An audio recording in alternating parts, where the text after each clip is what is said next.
வணக்கம் தமிழா. நீ வெற்றி அடைவதை உன்னை தவிர வேறு யாராலும் தடுக்க முடியாது. Tamil Nadu police, SI, RRB, TNPSC போன்ற போட்டித் தேர்வுகளுக்கு பயன்படக்கூடிய வகையில் தேர்வு நோக்கில் தயாரிக்கப்பட்ட முக்கிய வினாக்கள் இடம்பெறக்கூடிய இந்திய அரசியலமைப்பு பார்ட் 2. முதலாவதாக, லோக்சபா உறுப்பினர்கள் தேர்ந்தெடுக்கப்படக்கூடிய முறை. மக்களவை உறுப்பினர்கள், அதாவது லோக்சபா உறுப்பினர்கள் தேர்ந்தெடுக்கக்கூடிய முறை நேரடி தேர்தல் முறை. மக்களே நேரடியாக ஓட்டு போட்டு நேரடி தேர்தல் முறை மூலமாக லோக்சபா உறுப்பினர் செலக்ட் பண்ணுறாங்க. அடுத்து, லோக்சபாவில் இருக்கக்கூடிய தேர்ந்தெடுக்கப்பட்ட உறுப்பினருடைய எண்ணிக்கை எவ்வளவு? இந்த லோக்சபாவில் அதிகபட்சமாக 552 பேர் வரை இருக்கலாம். இப்போ லோக்சபாவில் மொத்த உறுப்பினர் இப்போ எவ்வளோ பேர் இருக்குன்னா 545 பேர் இருக்காங்க. இதில் செலக்ட் பண்ண மக்களால் ஓட்டு போட்டு தேர்ந்தெடுக்கப்பட்ட உறுப்பினர் எண்ணிக்கை லோக்சபா 543 பேர். 2 பேர் வந்துட்டு நியமன உறுப்பினர், ஆங்கில எண்ணிக்கை. நம்ம தேர்ந்தெடுக்கப்பட்ட உறுப்பினர் லோக்சபா கேட்டால் 543 பேர். இந்திய பாராளுமன்றம் என்பது ஈரவையை கொண்டது, அதாவது லோக்சபா, ராஜ்யசபா, மக்களவை, மாநிலங்களவை.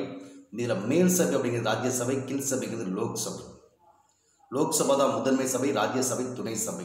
லோக்சபாவோட பதவிக்காலம் முடிவடைவதற்கு முன்பே குடியரசுத் தலைவர், பிரதமர், அமைச்சருடைய அறிவுறுத்தல் மேலே கலைக்கலாம். பட் ராஜ்யசபா நிரந்தரமானது. லோக்சபா உறுப்பினர் பதவிக்காலம் 5 வருஷம், ராஜ்யசபா உறுப்பினர் பதவிக்காலம் 6 வருஷம். அடுத்து, இந்திய யூனியன் மற்றும் குடியரசுத் தலைவர் யாருன்னா குடியரசுத் தலைவர். பண மசோதா, இந்த பண மசோதாவை குடியரசுத் தலைவருடைய முன் அனுமதி என்ன செய்ய முடியாது, வெளியிட முடியாது. அடுத்து, லோக் அதாலத் என்று சொல்லக்கூடிய மக்கள் நீதிமன்றம், குடும்ப நீதிமன்றம் தோற்றுவிக்கப்பட்ட ஆண்டு 1987. அடுத்து, மாநில முதலமைச்சரையும் மற்ற அமைச்சர் நியமிக்கிறது யாருன்னா ஆளுநர், அதாவது கவர்னர். அடுத்து, சிறுபான்மையினர் கல்வி நிறுவனங்களை அனுமதிக்கக்கூடிய அரசியலமைப்பு விதி. இந்த மைனாரிட்டிஸ் கல்வி நிறுவனம் நிர்வகிக்கலாம் சொல்லக்கூடிய விதி 1930. அடுத்து, குடிமக்களுக்கு 6 உரிமைகளை வழங்கக்கூடிய அரசியலமைப்பு விதி என்ன, விதி 19. அடுத்து, பிராமணர் அல்லாதவர்களுக்கு விடுதியை நடத்தியவர் யாருன்னா சி நடேச முதலியார். பிராமணர் அல்லாதவர்கள் விடுதியை நடத்தியவர் யாரு, சி நடேச முதலியார். டாக்டர் முத்துலட்சுமி அம்மையார் அவர்கள் முடிவுக்கு வந்தது தேவதாசி முறை. அடுத்து, சுயமரியாதை இயக்கத்தை நடத்தியவர் யாருன்னா பெரியார்.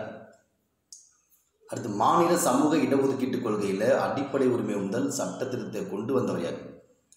அடிப்படை முதல் சட்டத்தை கொண்டு வந்த பண்டித ஜவஹர்லால் நேரு. பஞ்சமி நில சட்டத்தின்படி நிலங்கள் யாருக்கு வழங்கப்பட்டதுன்னா ஆதி திராவிடர்களுக்கு வழங்கப்பட்டது.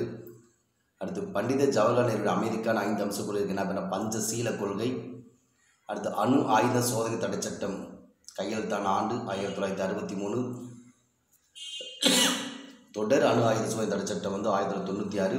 இந்த அணு ஆயுத குறைப்பு தீர்மானத்தில் ஐநா பொதுசபையில் இந்தியா சைன் பண்ண ஆண்டு 1956. இன ஒதுக்கல் கொள்கை முடிவுக்கு வந்த ஆண்டு 1990.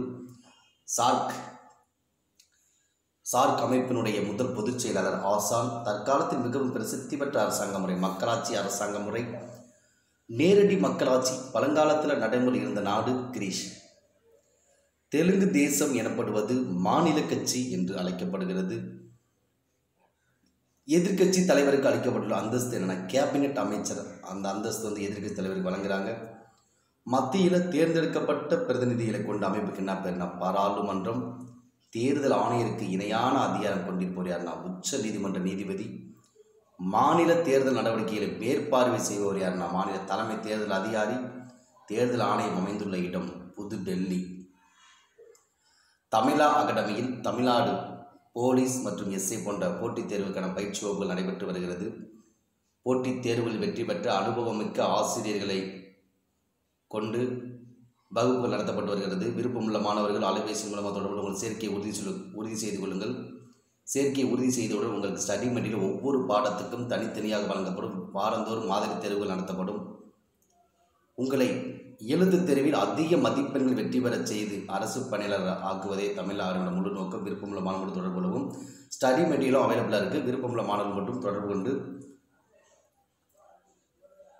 பயன்பெற்றுக் கொள்ளவும். இதுவரை தமிழா அகாடமி யூடியூப் சேனலை சப்ஸ்கிரைப் பண்ணாதவங்க சப்ஸ்கிரைப் பண்ணுங்கள். கூடவே இருக்கிற பெல் சிம்பலையும் கிளிக் பண்ணுங்கள்.